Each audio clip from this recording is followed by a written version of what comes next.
coffee at 4 is me living life on the edge. Louisa May Alcott wrote, "The power of finding beauty in the humblest things makes home happy and life lovely." I couldn't have said it better myself. Welcome to our home.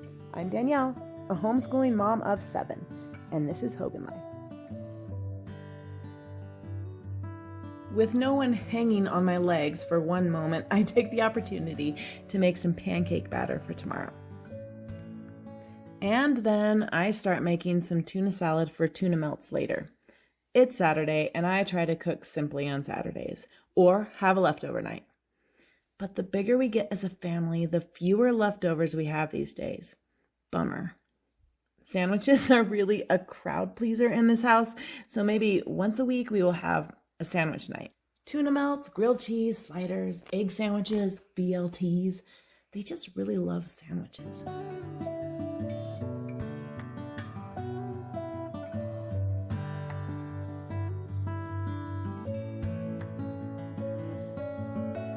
All right, so mayo, mustard, relish, pickles, and I'm mincing some fermented garlic I have sitting in honey. This is just a sneak way to get some raw garlic in. More on that later. Since my husband's not coming home until right before bedtime, admittedly, I am doing a really low-key dinner tonight.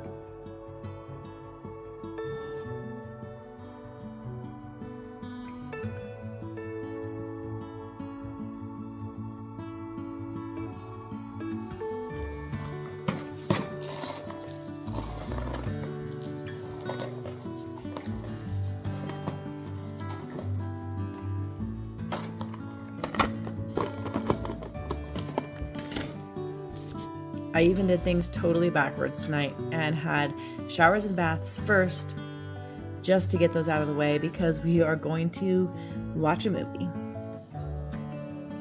We eat at 5 around here because my kids go to bed pretty early.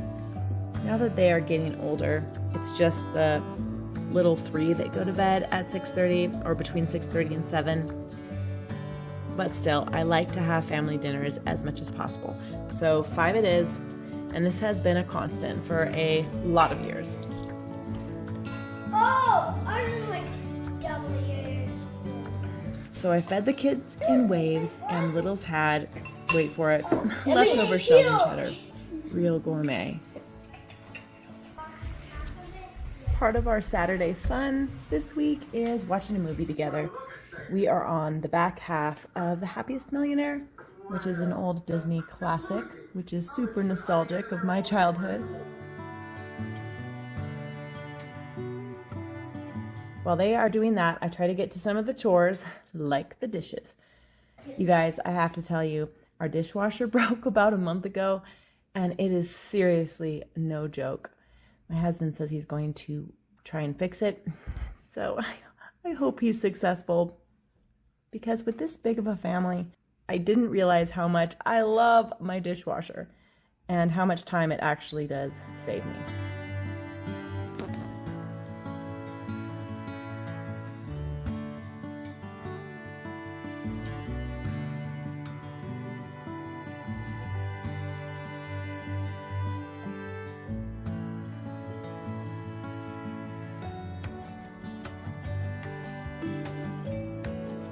I got to about half of the dishes and the countertops before I needed to start thinking about which child was going to hit the hay first.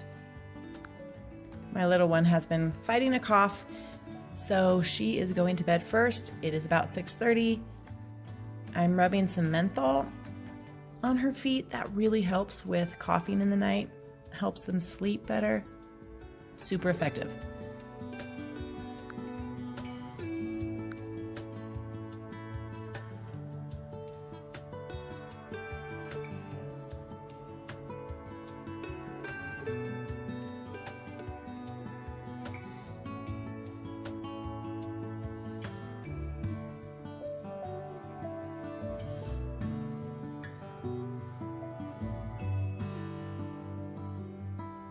Another thing I have on hand is elderberry that I make. Now, I just finished a batch. This has been sitting in the cupboard for about 3 months, I think, or maybe 2 months.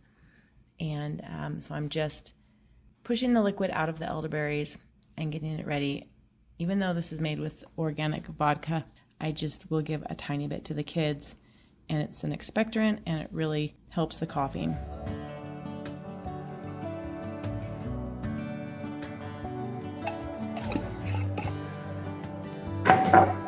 I am certainly going to do a video on what I do during the winter season. My husband got home in time to help with the little guys going to bed. If the boys' room is really in disarray, I will just shove everything in one pile, and it just seems a little cleaner, and it makes me feel a tiny bit better. And I am moving a humidifier in the room for my little one. Our special singing time at the end of the day is something I really treasure.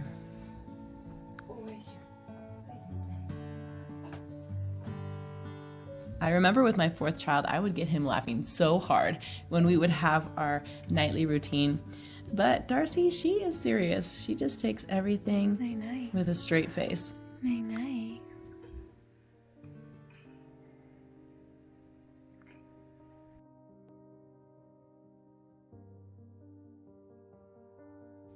My 3-year-old went to bed quite early, and so I'm in my bedroom reading to the boys. Now we are starting the Christmas Carol, and I was kind of experimenting with these two to see how interested they were going to be. So I read a couple pages of the Christmas Carol, and then we went to our Dr. Seuss books, which were the picks of the night. Often Chris will do the books at the end of the evening, but tonight he got called back to work, so it was all me. Books and teeth brushing, going to the bathroom, prayer, and bed.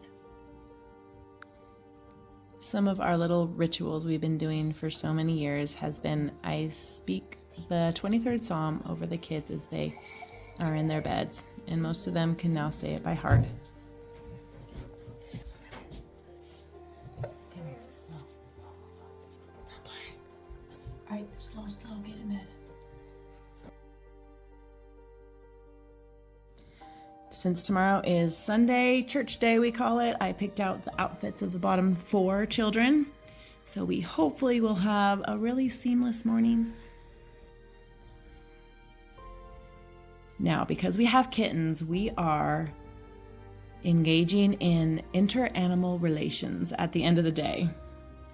Kind of watching our pointer to make sure they become good friends. But right now, he is super curious and can get kind of excited, so we're being very careful. And then Jane is just terrified. At the end of the day, we often will read and do quiet things. My boys don't go to bed till about 8. And in the winter, we spend a lot of time by the fire.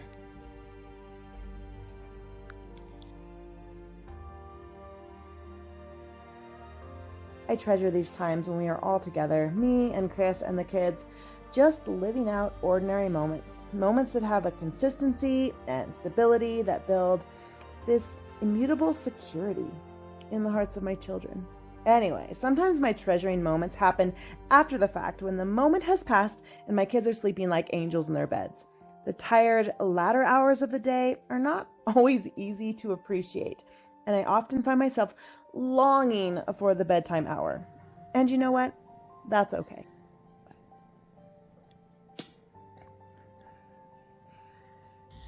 My little girl woke up after a couple hours, and I just brought her downstairs because she was just so stuffy. So she hung out with us a little longer. Yeah. Gentle. There we go. Yeah, baby.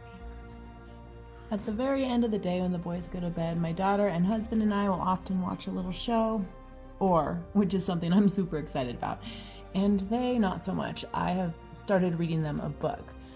We'll see how that goes. We are about a third of the way through Persuasion, and my husband mostly stays awake for it.